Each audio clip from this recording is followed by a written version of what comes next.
پایتخت جمهوری تاجیکستان به وسیله راههای ماشینگرد، آهن و هوایی تمام گوشه و کنار مملکت را به هم می‌پیوندد.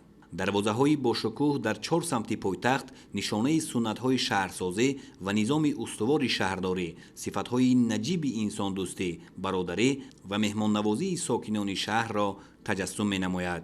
بنیاد مجموعه و کاخهای معماری و فرهنگی، خیابان و کوچه‌های وسیع منفرش بسیار قبطه، کارخانه‌های عظیم صنعتی، مؤسسه‌های معرفتی و علمی و ادبی دوشنبه را به یکی از شهرهای پرشکوه جهانی معاصر تبدیل دادند. پایتخت تاجیکستان همچون مرکزی بزرگ معنویات، علم و معرفت و خدمت رسانی دارای شرایط خوب انفراساختاری، بناهای معماری و استقامتی بلند آشیانه با صنعت بلند معماری بنیاد گردیده، مکان آبادی و سبزکاری، تازگی و زیبایی و آداب بلند معاشرت می باشد. دوشنبه در وادی زرخیز حصار در بلندی 930 متر از سطح بحر جایگیر بوده. بیش از 230 کیلومتر مربع را فرا میگیرد. اقلیمش خشک می باشد. شهر از 4 ناحیه معموری اسماعیل سامانی، سینا، فردوسی و شاه منصور عبارت است. دوشنبه امروزه شهری رشد کرده اندستریالی بوده، دارای 450 کارخانه صنعتی می باشد که اکثر ساحه‌های اقتصادیات را فرا میگیرند. همزمان دوشنبه شهری جوان و جوانان محسوب می‌یابد. عین زمان در پایتخت 24 مؤسسه تحصیلات عالی کسبی، 151 مؤسسه تحصیلات میانه عمومی با فراگیری تقریباً 212,000 نفر خواننده و 135 مؤسسه تا مکتبی عمل می‌کنند. برای سالمگردانی جامعه در نزدیک 900 انشاءات ورزشی سطحی گوناگون به اهالی خدمت رسانیده می شود. مجمع تندرستی استقلال مجهز با جدیدترین تجهیزات تشخیص و طبابت و معاصرترین شرایط معالجه یکی از دستاوردهای نظررس تاریخ نوین کشور در سمت حفظ سلامتی ساکنان دوشنبه شهر محسوب می یابد. چنین مرکزی تشخیص و طبابتی حاضر زمان در تمام قلمرو آسیای مرکزی نظیر خود را ندارد. دوشنبه بارگاه نیروهای بزرگ ذهنی بوده، رمز دولتداری و جهان معنوی آن در مجمع معماری وحدت ملی و احیای تاجیکستان با مجسمه اسماعیل سامانی، پیکره‌های با شکوه علامه‌های عالمشمول علم و ادب ابو عبدالله رودکی، ابو علی ابن سینا، ابوالقاسم فردوسی، عمر خیام، صدرالدین عینی، باباجان غفورов و دیگران افاده گشته‌اند. شهر دوشنبه همچون مرکز معموری مملکت و آینه ملت صاحب تمدن تاجیک سال تا سال آباد و زیبا می‌گردد.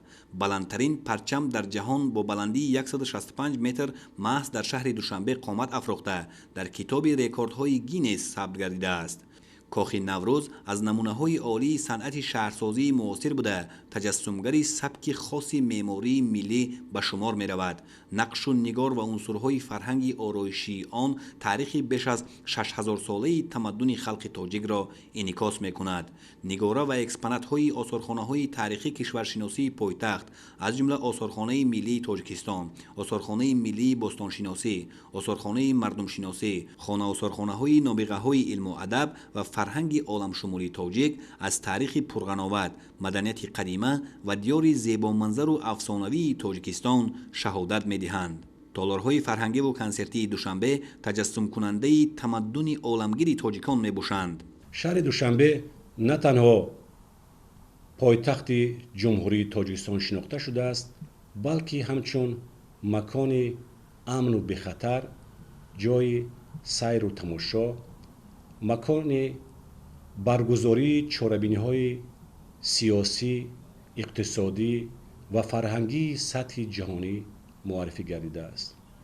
تئاترهای دولتی، اکادمی دراموی به نام ابوالقاسم لاهوتی، اپرا و بالت به نام صدرالدین عینی، جوانانی به نام محمود جان واحدov، تماشابین جوان به نام محمد جان قاسمov، نمونوی مینیاتوری آینه، لختک، وطن، زیبونیسا، تاجیکستان، تالار کنسرتی کاخ باربد، فیلارمونی دولتی تاجیکستان به نام اکاشریف جورایف، سیرک دولتی و آمفی‌تئاتر اهارون نه تنها با نمایشنامه‌های سطح جهانی بلکه از لحاظ صنعت معماری آفرینش نیز توجه هر شخصی تازه وارد را به خود جلب می‌کنند.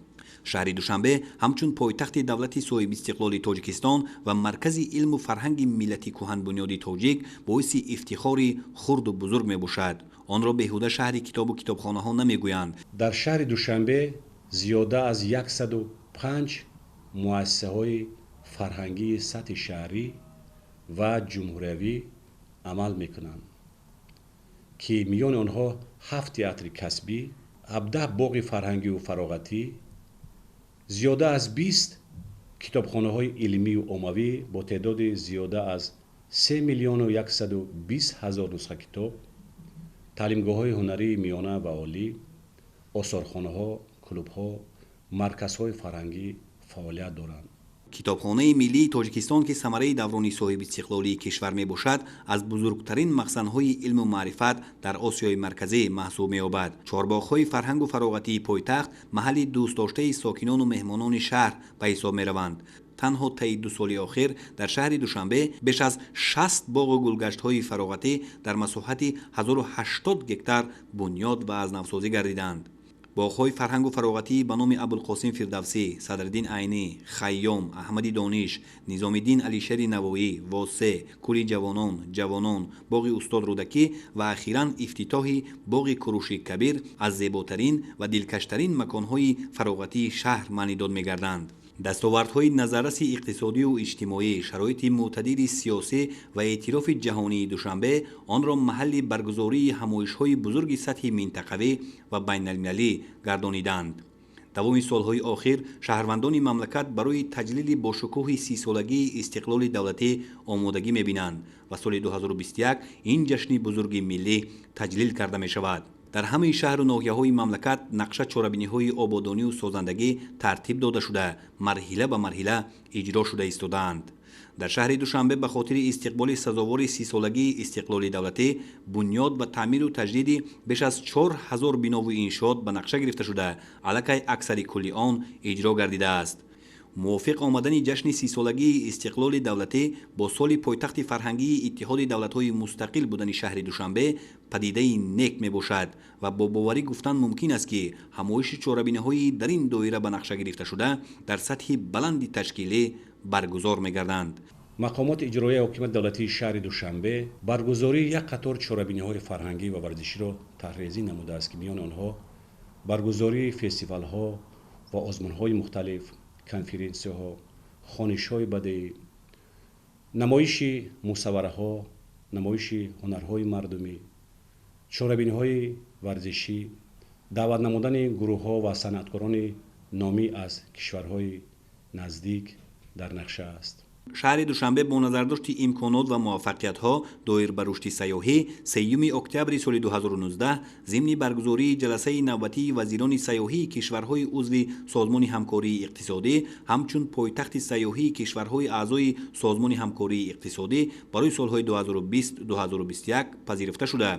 طبق نظرسنجی اگنتی اطلاعاتی تورستات فدراسیون روسیه به 10 گانه شهرهای امن‌ترین کشورهای اعضای اتحاد دولت‌های مستقل و به 10 گانه بهترین شهر سیاحت و سفر شبانه در جشن سال نو ارزیابی گردیده است. امروز دوشنبه با 18 شهر قطعه‌های اروپا، امریکا، افریقا و آسیا رابطه‌های برادرشهری دارد. مردم سربلند و وطندوست شهر دوشنبه عنعنه‌های نیک بنیادکاری و سازندگی وطن مقدس را ادامه بخشیده با سرجمعی و متحدی برای پیشرفت تاجیکستان صاحب استقلال و آبادانی پایتخت آن سهم باسزای خویش را دریغ نمی‌دارند و به دستاوردهای باز هم بیشتر اجتماعی و اقتصادی و مدنی و معیشی به حسن این زیبا شهر جهان جلات تازه زن می‌کنند.